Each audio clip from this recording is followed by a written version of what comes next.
Dicen que es imposible narrar una versión completa de uno mismo, pues hay recuerdos de otros que hacen parte de ese relato que uno mismo ha olvidado.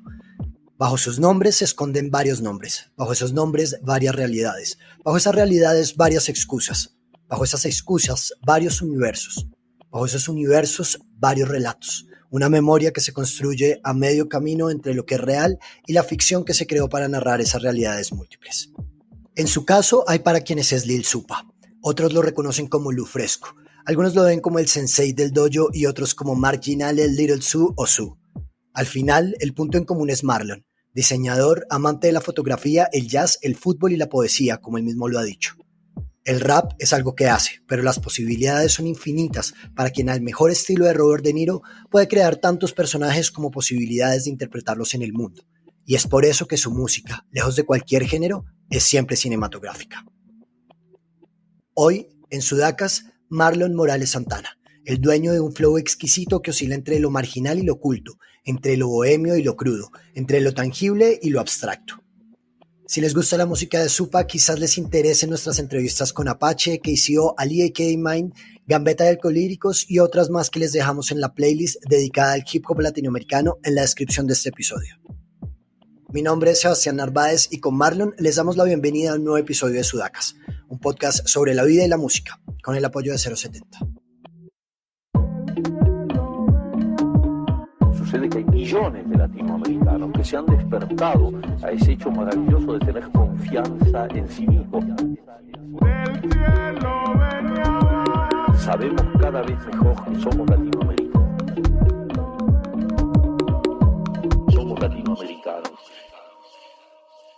Agradecido de que abras estos espacios para compartir un poco, no solo desde la obra, sino desde el autor, desde la posición del que escribe, del que piensa e intenta de alguna forma narrar de la mejor manera posible lo que imagina. Quisiera empezar justamente por el hecho de haber nacido en Caracas en el 85, cuando aún no se avecinaba la crisis que ha vivido el país en la última década, y de hecho se presentaba Venezuela como una superpotencia latinoamericana. Cuéntame cómo fueron esos primeros años de infancia en ese ambiente tan próspero que se sentía en el país. Wow, de los pocos recuerdos que tengo realmente de finales de los 80, me llega que mi casa estaba todo el tiempo de fiesta, por decirlo así. Se respiraba un ambiente de fiesta entre música, había mucho de Michael Jackson, había mucho de Barry White sonando los domingos. Fue muy linda. Realmente tengo que agradecer a mis padres que siempre cuidaron, no necesariamente desde el lujo, pero sí desde una comodidad emocional, sobre todo esa sensación de hogar que todo el tiempo quisimos mantener y que hoy por hoy, aunque falten algunos elementos físicos, mantenemos porque fuimos criados bajo esa premisa emocional, ¿no? De que primero es el respeto hacia la familia y que la familia hay que cuidarla. Quisiera saber también en qué momento te conviertes en un orgulloso residente de Maracay, que es también además la cuna de artistas como Canserbero, Acapela, y que cambia en tu percepción de la vida eso que llevabas desde Caracas y que después, digamos, como que ese cambio de ciudad siempre trae consigo como unos temas sociales, de amistades. No sé en qué momento de tu vida te convertiste en ese orgulloso residente de Maracay que muchas veces como que lo muestras o lo luces como una camiseta de soy más de acá que de Caracas. Creo que el hecho de haber pasado por ahí en mi adolescencia a la ciudad de Maracay hizo que todo ese proceso me sirviera para apropiarme en cierta forma de ese sentimiento de pertenecer a la ciudad de Maracay.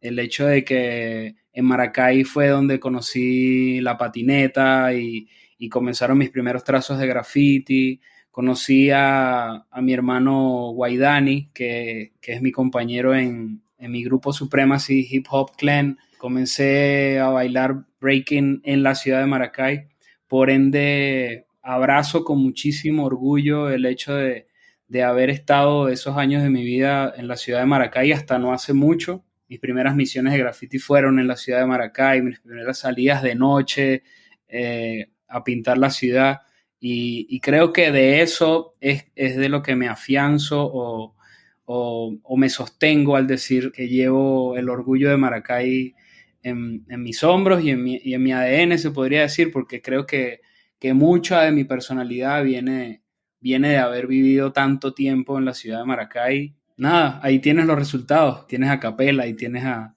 Alcan, ahí tienes a Dan Nigas, de hecho, tienes a La Saga. Creo que ha brindado unos baluartes importantes para la cultura de hip hop venezolano. Damas y caballeros, soy el señor One Take. Antes de ser rapero hacía graffiti y skate. Solo quiero dinero para sacar otro mixtape.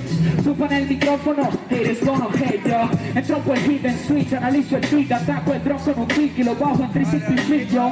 Sé que también te gusta, es una mierda así, por eso es que voy a seguir dando cátedra a los MC. Soy natural de Caracas, residenciado en Maracay, donde por primera vez vi una jeva dando maraca. Y de aquí no me sacan ni que me traigan al papa con una donde el cachicamo trabaja palapa. Quisiera saber un poco más de esa relación tuya tan ecléctica con la música, que se escuchaba en tu casa, qué estaba sucediendo musicalmente en Venezuela y en qué momento te empieza a llamar esa curiosidad propia de escuchar otras cosas. De raíz, en mi casa recuerdo, además de sonidos de jazz, recuerdo mucha salsa brava, sobre todo, ¿sabes? Mi papá súper fan de La Fania, sobre todo de Ismael Rivera, sobre todo de personajes que visitaban muchísimo Venezuela para esa época. Creo que el hecho de que venían tanto a hacer conciertos y literalmente a convivir con la movida de salsa venezolana, de alguna u otra forma mi papá siendo de un barrio llamado Chapellín y luego se trasladó hacia otro barrio llamado La Pastora, convivió muchísimo de esos años dorados de la salsa, invadiendo de alguna forma las calles venezolanas.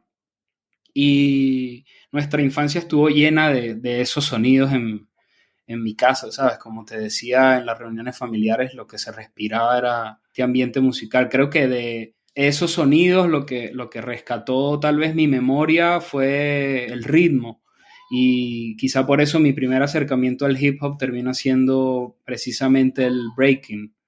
Creo que de allí es donde heredo yo esa vena musical. Mi padre tuvo todos los oficios que pude alguien tener. Creo que fue vendedor de ropa, fue taxista, en un tiempo trabajó en la industria farmacéutica, fue beisbolista de AA, o sea, tuvo como muchos oficios en lo que yo recuerdo, y creo que todo ese comportamiento que veía yo y esa admiración hacia mi padre era lo que me hacía básicamente tratar por ahí de seguir algunos de esos pasos o imitar algunos comportamientos. Y es lo que básicamente termina siendo este reciente álbum llamado Yello, ¿sabes? Un tributo a todo ese recuerdo que tengo yo de la viveza de mi papá, de esa chispa, de la musicalidad, de la calle, de esta alegría que tenía y este orgullo por su familia y por los suyos, y cómo abrazaba a sus familiares, a sus hijos, a lo que sentía de él, a su ciudad, y creo que se traduce en el álbum, durante todo el álbum, ¿sabes? Se traduce esta posición tal vez no protagónica, sino de testigo, que no lo había puesto en práctica en mis anteriores trabajos, y creo que disfruté mucho de hacerlo en este momento porque me lleva precisamente a lo que yo quiero, que es la escritura de los guiones. Quisiera que nos detuviéramos en algo que se conoce, pero siento que no se ha hablado mucho, y es justamente remontarnos a esa época en las inferiores de la UCD, donde jugaste con figuras como Ángel Chourio, Montanari, Jackson Mijares, en esa época de tu vida que veías el fútbol como un proyecto de vida o no sé si era solamente un hobby al que te entregaste? Precisamente en Maracay es donde me enamoro más del fútbol porque tengo unos vecinos argentinos con los que aprendí muchísimo de la cultura argentina y no es un secreto para nadie lo futboleros que son los argentinos. Entonces tuve la suerte de que en esos años conocí a un tal Boca Juniors que tenía a un tal Maradona y a un tal Verón en cancha. Y entonces creo que tener esa primera impresión de ese fútbol argentino hizo que yo muchísimo me inclinara muchísimo más hacia el fútbol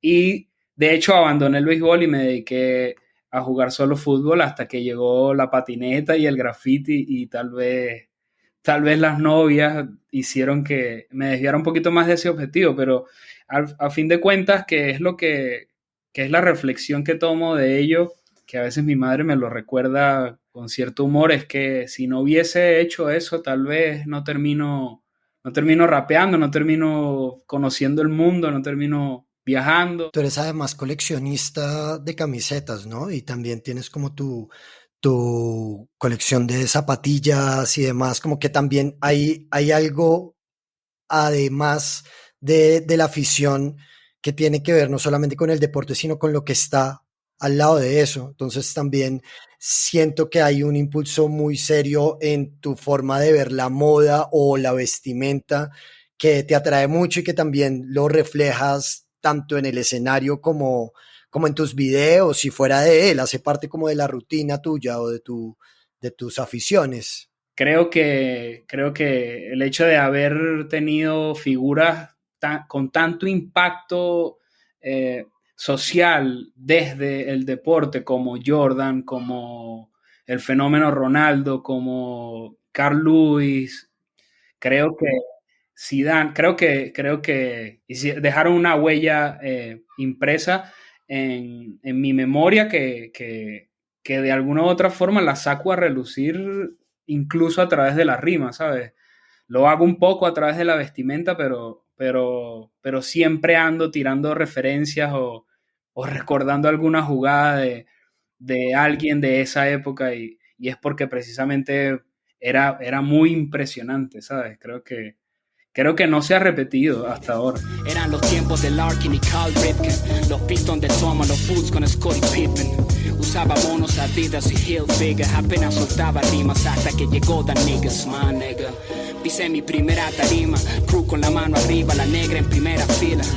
Remembranza que te empañan la pupila al saber que ahora soy la voz de América Latina. Un poco también atado a la nostalgia, ¿no? Ese sentimiento como de rememorar siempre el pasado y bajo esa idea cliché de que todo tiempo pasado fue mejor, ¿no? Tal vez viéndolo desde ese punto de vista es el hecho de siempre querer sentirnos niños en alguna forma con lo que hacemos y tal vez con esa libertad de los niños cuando juegan, por más serio que sea nuestro oficio, por más serio que sea nuestro discurso, lo que intentamos todo el tiempo los seres humanos es tratar de recuperar ese punto donde todo era nuevo, donde todo nos sorprendía y todo nos fascinaba y lo hacíamos muchas veces de forma desinteresada y creo que eso es el motor de mi obra más bien.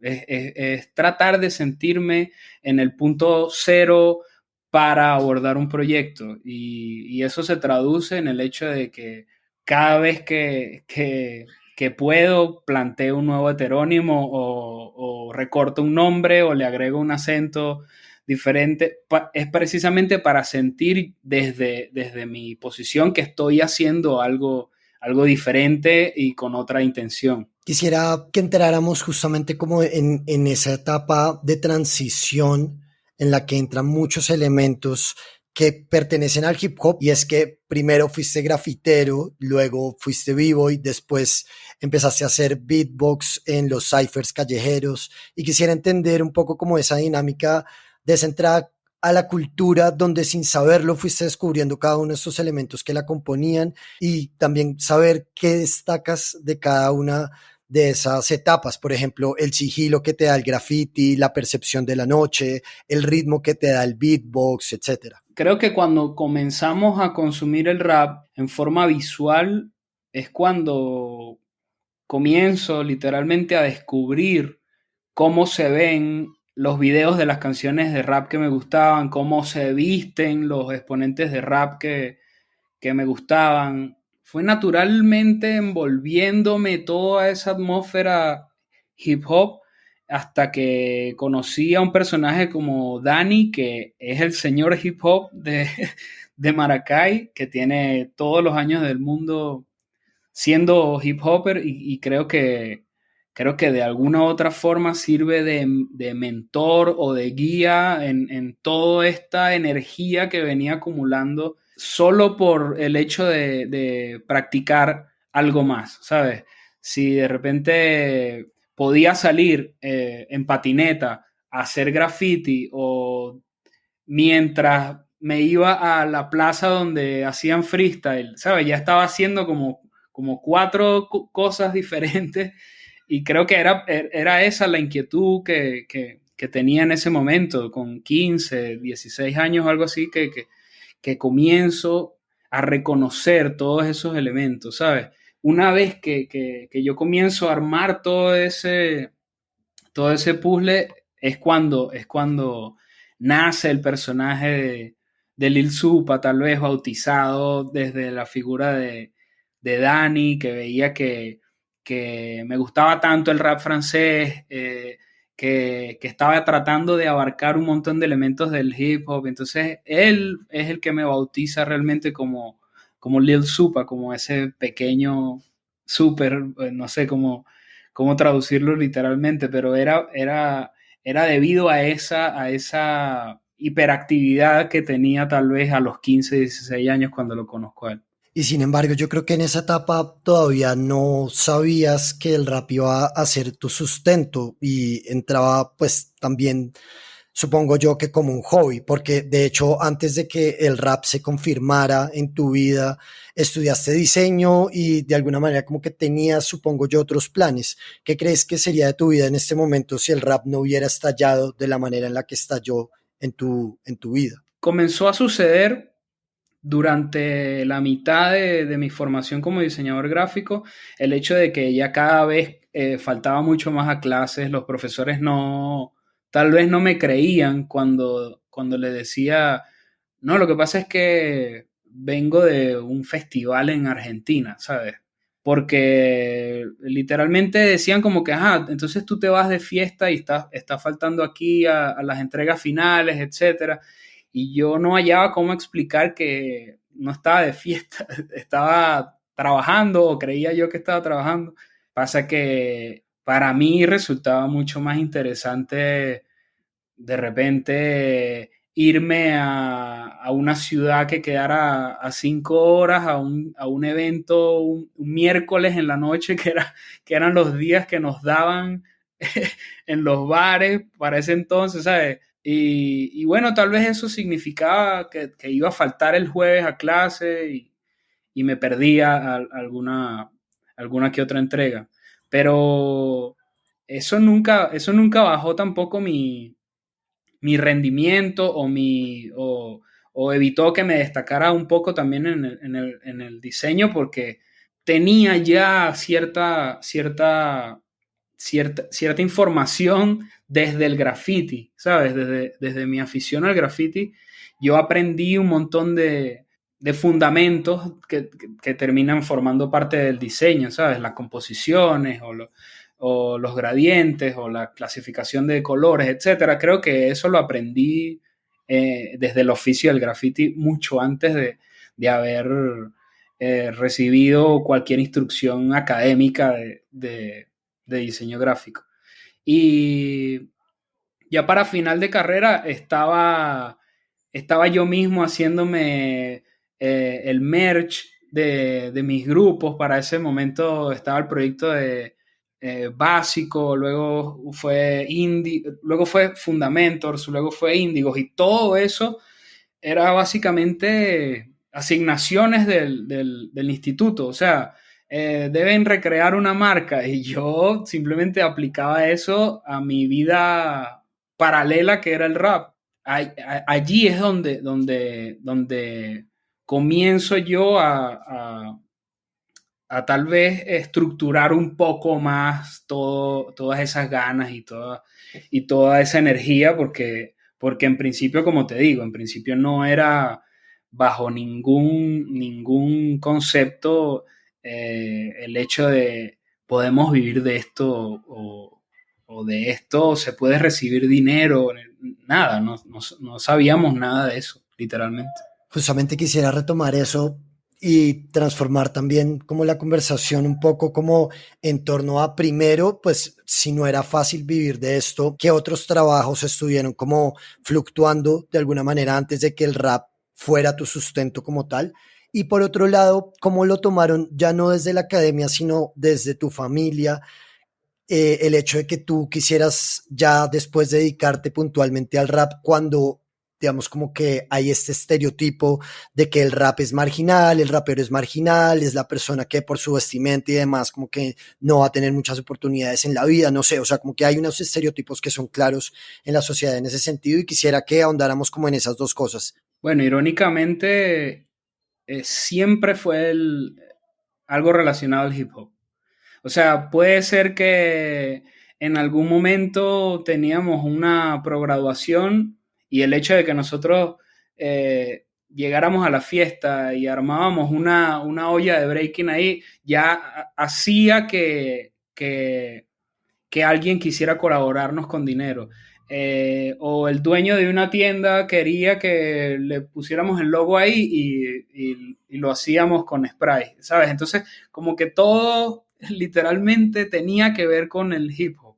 Y, y yo nunca tuve un trabajo de oficina, nunca cumplí horarios. Naturalmente se fue dando el hecho de que, como nunca dejé de insistir con con el arte, y creo que eso es lo que hace que hoy vea hacia atrás y hayan pasado 20 años desde que comencé a, a copiar pasos de baile y a copiar flechas de los tags que veía en los videos de skate, ¿sabes? Ver esas 2 décadas y sentirme orgulloso es lo que básicamente me hace abrazar cada vez más esos proyectos, y agradecer a mi familia haber respetado ese curso natural de las cosas, ¿sabes? Simplemente, ok, si quieres estudiar diseño gráfico, intenta pagarte la carrera. Y lo hice a través del graffiti, tal vez, ¿sabes? Saqué para pagar la mensualidad. Todo fue por esas ganas de hacerlo, no fue bajo otra intención. Mi sacrificio contra tu desperdicio. No pierdan su tiempo criticando mi oficio, que mi amor por el hip hop no lo derrumban tus prejuicios. Le tengo más cariño al hip hop que a mi jeva. Pregúntale a Seba y verás cómo sus manos se elevan. Voces sin autotune, detesto el playback. El secreto en mis pulmones es el cigarrillo flavor. Jamás he puesto en duda que esto es lo que quiero hacer. Hasta que el cuerpo no me dé, nunca voy a retroceder. Pues de aquí para adelante solo puedo crecer. En esta vaina y en la máxima extensión de mi ser. Quisiera que entráramos de lleno en el rap ahora y que nos devolviéramos en el tiempo hacia esos primeros trabajos colaborativos, que fueron muchos antes de darle vida a tu proyecto como solista. Y quisiera que en cada uno de ellos nos detuviéramos para hablar de lo que pasaba por tu mente y por tu proceso de escritura, primero en Supremacy Hip Hop Clan, luego en Básico, luego en Fundamentors, luego en Matzilla, Kanmasu, y hasta Claro, que es, digamos, como tu EP debut en solitario como tal. ¿Cómo podríamos encasillar o entrar, digamos, como a definir como todos esos momentos desde la escritura, sobre qué escribías en cada uno de esos momentos, y cómo crees que ha evolucionado o ha ido evolucionando la figura que es Lil Supa a partir de eso, antes de entrar como en tu carrera en solitario? Ya, yo creo que en esos años de principio de los 2000 o algo así, que comenzamos el proyecto de Supremacy Clan, lo hacía más que todo para acompañar, ¿sabes? Un par de años más tarde, Dani tiene que cumplir unos compromisos con personales sin intención, hace verme a mí el hecho de tener que cumplir algunos compromisos de Supremacy en solitario. ¿Sabes? Como que eran tal vez algunas propuestas o algunas invitaciones para algunos shows, etcétera, shows muy pequeños. Esa necesidad comenzó, esa destreza de comenzar a escribir temas en solitario para poder asistir a estas invitaciones y tener algo que mostrar, ¿sabes? Durante ese tiempo de esa pausa que tuvo Dani, estas idas y venidas a diferentes ciudades, etcétera, fue donde conocí a los integrantes de Básico a través del graffiti. Y comenzamos a darle forma más bien y a empoderarnos de ese proyecto llamado Básico. De allí, ya para el año 2007 aproximadamente, yo con todo ese pequeño catálogo que venía formando, el experimento de Básico, etcétera, ya había reunido aproximadamente una decena de temas en solitario y decido que es momento de yo poder proponer algún trabajo editado individual. Y resulta que este proyecto, de alguna u otra forma, se liquea en internet. Para ese entonces recuerdo la sorpresa y de alguna forma como la desilusión que me generó ver el proyecto maqueteado, o sea, súper crudo, sin edición, ni mezcla, ni máster, mucho menos, etcétera, en la lista de Ares. Y eso de alguna forma generó en mí un reset de ese estado mental que tenía para ese momento de exponer mi producto en solitario, etcétera. Esa desilusión más bien generó lo contrario. Voy a volver a los proyectos colaborativos. Y es cuando tenemos la idea de Índigos, de Matzila. Volvemos a sacar otro trabajo de Supremacy. Y este duelo o esta suerte de luto la seguí arrastrando, imagínate, desde el 2007 hasta principios de las décadas de 2010 en adelante, que es cuando decido voy a hacer un disco otra vez en solitario. Durante ese ejercicio me doy cuenta que tengo algunos temas que tienen relación, pero la otra tanda de temas no tienen tanta relación. Y es cuando literalmente separo esos temas y armo el EP de Claro. El resto de temas le doy una vuelta estética mucho más adelante, por ahí en 2013 o algo así, que es cuando conozco los drumless y toda esta nueva forma de abordar los instrumentales y toda esta atmósfera cinematográfica, y es cuando le doy sentido a un trabajo de larga duración que termina saliendo, imagínate, 10 años después de mi primer álbum que se supone que iba a ser en solitario. Y viene a ser serio. Concédeme el tiempo que sea necesario para hacer ver al invidente y dame el poder que requiero para poder ayudar a mi gente. Lléname de sabiduría, aléjame la hipocresía, protege mis crías, mantén en secreto mi filosofía. Camina y respira la calma, estás en el templo de Su. Aclara el color de tu aura, busca la paz en la luz, respeta el silencio del lama, libera los traumas del karma, mira con los ojos del alma, recuerda que Dios eres tú. Dani te bautizó como Lil Supa y por allá en el 2017 apareció tu primer alter ego, que es Lu Fresco, y recuerdo una frase que repetías en esos momentos y era: nací como Lil Supa pero moriré como Lu Fresco. Quisiera que lo viéramos en retrospectiva y con los demás acás que han surgido desde ese momento. ¿Tú sigues contemplando esa idea que vas a morir como Lou Fresco? Lou Fresco, de hecho, sí, es el heterónimo con el que firmo la obra serio, pero Lou Fresco nace aproximadamente en el 2014 o 15, ¿sabes? Y antes de eso, o sea, antes de presentar el nombre de Lou Fresco, ya yo había hecho ciertas defragmentaciones, por llamarlo de alguna forma, o contracciones de el AK de Lil Supa. Ya había firmado una obra como Índigos, la firmé bajo el diminutivo Su, por decir algo. Matzilla la firmé como Little Illa y así sucesivamente. O sea, ese ejercicio yo lo vengo desarrollando desde hace mucho tiempo, antes de que se diferenciara Lil Supa de Lou Fresco. Pero con esto me refiero al hecho de que con el personaje de Lou Fresco es donde abrazo mucho más estos conocimientos de diseño, esta afición por el cine. O sea, es donde me reconozco o me identifico mucho más como un creador o como un autor que netamente como un rapero.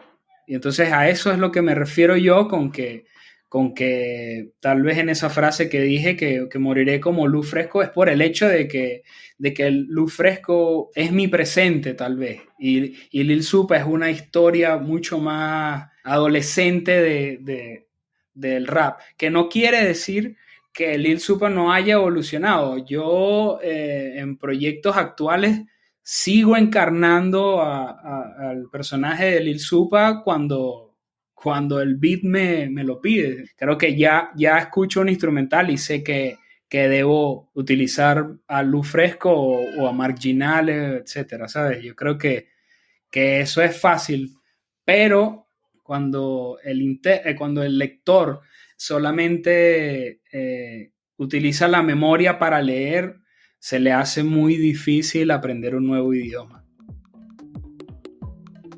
Antes de seguir con el episodio, queremos contarles que Sudacas es un proyecto independiente y por lo mismo estamos en constante búsqueda de hacerlo sostenible. Probablemente les extrañe encontrar uno que otro anuncio al inicio o al final del episodio, y esto es parte de una plataforma de monetización y una de las pocas herramientas para los creadores de contenidos que nos permite generar algo de ganancia. Si desean apoyarnos, consideren unirse desde nuestro programa de membresías en Patreon, donde ofrecemos algunas recompensas a cambio de su aporte. Pueden encontrar el enlace en la descripción de este episodio. Ahorita decías, hacía referencia justamente como a ese carácter cinéfilo que tú tienes y en algún momento también lo saqué esto de una entrevista en la que decías como que ser cinéfilo también te ayuda a comprender que la caracterización puede ser de mucha ayuda a la hora de superar miedos o inseguridades e incluso sacar mejor provecho de las virtudes del ser. Si lo aterrizamos a cada uno de tus alter egos, ¿qué miedos y qué virtudes ves en cada uno de tus alter egos hoy en día? Un personaje como Neón, por ejemplo, me ayudó muchísimo a hacer una suerte de terapia con los miedos, con el ego, o sea, con todos estos estados mentales que planteo durante todo el hilo musical. El discurso está basado básicamente, principalmente en esas emociones, ¿sabes? Tal vez el super rapero Lil Supa no expone tanto esas emociones de esa forma. Tal vez Lou Fresco es un poco más, qué sé yo, sobreseguro, un poco más ególatra, un poco más sobrado, canchero, como le dicen los argentinos, ¿sabes? Y un personaje como Marginale me ayuda más bien a canalizar un poco mejor la furia, ¿sabes? Tal vez la protesta, tal vez la calle, tal vez la malicia. Creo que cada uno me ha ayudado en cierta forma a desarrollar, a descargar, a desprender o a liberar emociones diferentes en tiempos diferentes. Y creo que haber reconocido eso hace tanto tiempo como cuando te pongo los ejemplos de que desde el 2008 decido comenzar a firmar trabajos bajo otros nombres, no necesariamente el de Lil Supa, es lo que hace que hoy por hoy sepa trasladar eso de forma instantánea, ¿sabes? O sea, a lo largo de toda esta historia y de la música que ha estado sonando en nuestros equipos de sonido y de lo que hemos estado viendo en la tele, etcétera, siempre ha existido. Pasa que dentro de la narrativa del rap hispanoparlante resulta un tanto ajeno, pero no es nada nuevo tampoco. Ya ves, proyectos de vida no tengo temas nuevos. Algunos quieren tener la vida que llevo, pero no se imaginan lo que me cuesta conseguir dinero, ni el cansancio que producen los viajes del ego. Si hay algo que aprendí desde pequeño es a nunca confundir a mis visiones con mis sueños, ambiciones con empeño, de mi cielo soy el dueño y no le doy la solución de mis conflictos a un leño. Never. En Hambre dices, algunos quieren tener la vida que yo llevo, pero no se imaginan lo que me cuesta conseguir dinero, ni el cansancio que producen los viajes del ego.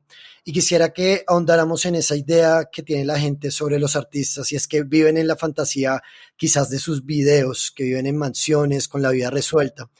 Con una industria como la del rap latino a la que le falta tanto por crecer, ¿cómo te ves tú ante esa dificultad de hacer del rap tu sustento justamente? Ojalá supieran que no es tan así o que no es tan agradable o que genera mucha ansiedad o que muchas veces lo que hace es hacer crecer las inseguridades nuestras, ¿sabes? Entonces el hecho de que diga que el cansancio que producen los viajes del ego es precisamente ese hecho de que muchas veces el que te encuentra en la calle y se quiere tomar una foto contigo no sabe de dónde vienes ese día, ¿sabes? De qué historia vienes ese día o con qué humor vienes ese día, y que sí, muchas veces no nos cuesta nada hacernos la foto, todo eso yo lo respeto mucho y trato todo el tiempo de brindar esa experiencia al que respeta mi trabajo, al que escucha mi música en forma de agradecimiento. Eso ha sido como tal vez eso de las batallas del ego, de los viajes del ego, que todo el tiempo tenemos que estar manteniendo un personaje, etcétera, etcétera. Y nosotros no somos todo el tiempo ese personaje, ¿sabes? Yo no cocino para mi familia unas arepas o una pasta como Lil Supa o como... No importa, ¿sabes?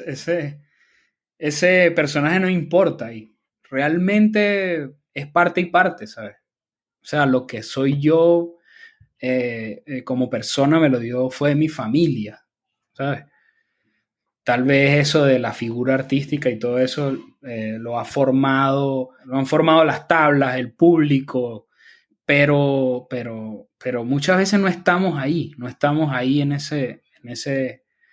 ese estado mental y es básicamente a eso que me refiero, porque nosotros venimos de compartir el transporte público, de compartir, yo sigo estando en esos espacios y es como que le resulta extraño a veces a la gente, pero es porque el rapero latinoamericano, por más que viva de esto o por más que tenga un reconocimiento internacional, la realidad del rapero latinoamericano es totalmente diferente a los que forman parte de la industria, por llamarlo de alguna forma, ¿sabes? Y que tienen esas mansiones de las que hablaste, o tienen esas joyas, etcétera, ¿sabes?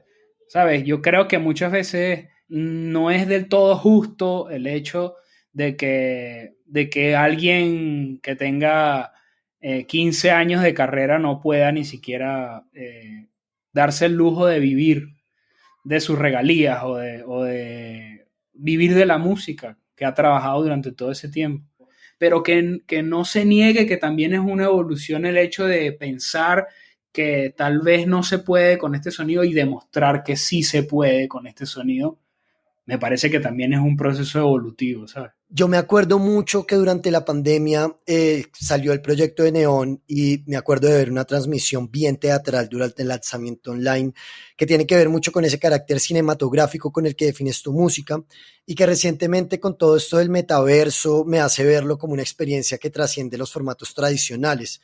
Quisiera saber cuál es tu percepción del futuro de la música con todo lo que vino tras la pandemia y el encierro, que en tu caso no solamente dejó un disco supremamente íntimo, sino que además también propuso un formato que trascendiera los formatos tradicionales a los que estamos acostumbrados de consumir música. Lo que creo que sucedió con esto del encierro y con tal vez las limitantes que teníamos para hacer algunas cosas, para trasladarnos de un lugar a otro, etcétera, hizo que mal que bien, todo el que se viera en la necesidad de manifestar una idea iba a buscar los medios de cómo hacerlo.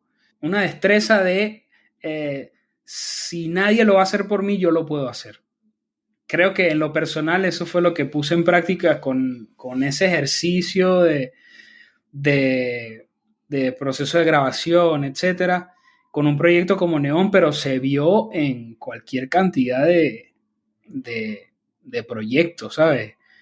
Sí, nos afectó el bolsillo a los que vivimos de los shows, nos afectó el bolsillo a los que dependemos de los eventos presenciales, etcétera. Pero por otra parte, ¿sabes? No sé, en el reggaetón salieron 80,000 discos en el año de pandemia, ¿sabes? Eso es evolución, en cierto sentido, ¿sabes? Estando en la casa también cuidando solamente de tu familia pueden suceder un montón de cosas. Y yo, en lo personal, abrazo mucho el hecho de no haber tenido ni siquiera show durante el 2020 porque pude disfrutar de todo el primer año de mi hijo, por ejemplo. Entonces, en lo personal, el año 2020 para mí fue, como para todos, un proceso de cambio, pero yo abrazo más lo que aprendí que lo que desaprendí en ese 2020. Y parte del 2021, porque muchos nos quedamos todavía en el encierro durante gran parte del año pasado. Tierra, aire, fuego, agua, éter. Sociedades supervivientes. Futuro sin pasado presente. Hambre latente, natalidad y muerte, cartas astrales, replanteamientos existenciales, sangre en los mares, conflictos ambientales, desastres naturales, vivimos en un mundo sin signos vitales, coronas. Quisiera terminar un poco con esta idea de Yello, que siento que es un documento que habla mucho de la situación que se ha vivido no solamente en Venezuela, sino en Latinoamérica, donde hay un estallido que nos conecta, digamos, con esa necesidad de vernos a través de eso que hace falta, pero quisiera retomar una frase que tú dices en Mierda, que no es precisamente una canción, sino un spoken word, en el que dices: siendo sincero, menos mal me hice rapero y gracias a eso genero dinero, porque me estuviese comiendo un cable como todos los ingenieros, nuestros panas médicos y maestros que tuvieron que irse sin plata, lavar plato en el extranjero y que los tratan como rata para ganarse un mísero sueldo.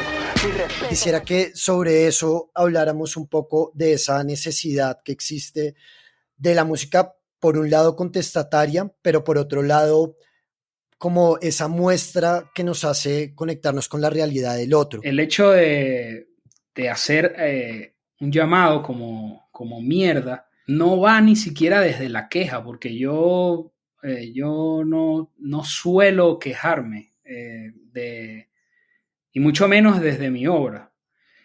Simplemente lo que estoy buscando es compartir ese sentir que tenemos algunos de los que seguimos aquí, pero también hemos tenido la oportunidad de ir y ver otras cosas y volver acá, comparar. Creo que abrazar lo poco que teníamos y tratar de hacerlo crecer e ir contracorriente muchas veces. Siento que todos aquí estamos preparados, ¿sabes? Para afrontar cualquier circunstancia por el hecho de que hemos tenido un país diferente cada año, ¿sabes? Durante 20 años. Entonces ese proceso de adaptación, de resolver problemas, como vaya viniendo, vamos viendo, tenemos un dicho aquí, ¿sabes? Creo que eso ha hecho que tengamos de repente jugadores impresionantes en las grandes ligas, o que de un momento a otro tengamos una campeona en una disciplina del atletismo, ¿sabes? Es como raro, pero es producto de todo eso, de todas esas circunstancias, ¿sabes? Que tengamos un cancerbero, también es producto de esas circunstancias, que tengamos una capela, es producto de esas circunstancias, del hecho de que aquí jamás ha habido una industria de rap como tal, por ejemplo, y que aún así tengamos esos elementos que han trascendido tanto y que han dejado esa huella, incluso en plazas donde sí es una industria el rap y sí es más viejo que aquí en Venezuela o es más grande que aquí en Venezuela. O sea, viene de esas calles, viene de esas filas para hacer las compras de la comida, viene de ahí. O sea, no me lo estoy inventando yo, ni lo único que yo quiero con un planteamiento como el tema mierda es precisamente que te identifiques, pero desde el orgullo de saber que tal vez viniendo desde un lugar como Venezuela, donde muchos esperan mucho y pocos esperan poco, ¿sabes? Es como demostrarle al mundo, todo el tiempo estamos a prueba, todo el tiempo estamos, y tal vez es ese hambre que se nota en nuestro rap. Eso quería también como tocarlo brevemente, y es como frente a una crisis que ha generado, digamos, como una migración masiva, justamente como para buscar un sustento para sus familias. En tu caso, la solución nunca ha sido alejarte o salir o buscar oportunidades afuera, sino quedarte, y el hecho de quedarse también funciona de alguna manera como un statement. ¿Cuál es ese statement que tú quieres dar también con esa forma de quedarte en tu país y de resistir desde allá? Que no niego tampoco o sea, la posibilidad de en un momento dado buscar otras alternativas, siempre pensando precisamente en mi familia, pero es el hecho de proponer desde acá.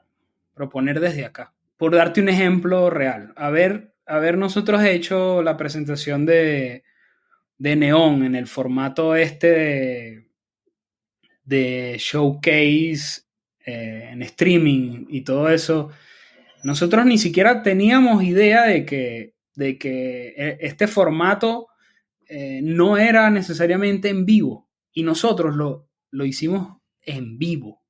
O sea, en vivo, transmitido en tiempo real para todo el mundo. Para nadie es un secreto las carencias de la conexión de internet de acá de Venezuela, ¿sabes? Mucho más hace un par de años. Ahora han ido mejorando un poco esas condiciones. Pero lo que te digo, ¿sabes? Es todo el tiempo demostrando. Y me parece que el statement es el hecho de proponer desde acá. Marlon, gracias. A ti, pa. De verdad. Sudacas es posible gracias al apoyo de 070, a Goldie Levy en la dirección y postproducción, a Eduardo Santos en redes sociales y a Simona en el diseño de las portadas. También es posible gracias a Nidia Herrera, Nicolás Medina, Liliana Maya, Patricia Galindo, Germán Beltrán, Ricardo González, Carolina Navarrete, Felipe Narváez y Mariana Santos, nuestros mecenas en Patreon que con sus aportes ayudan a que este podcast sea posible. Consideren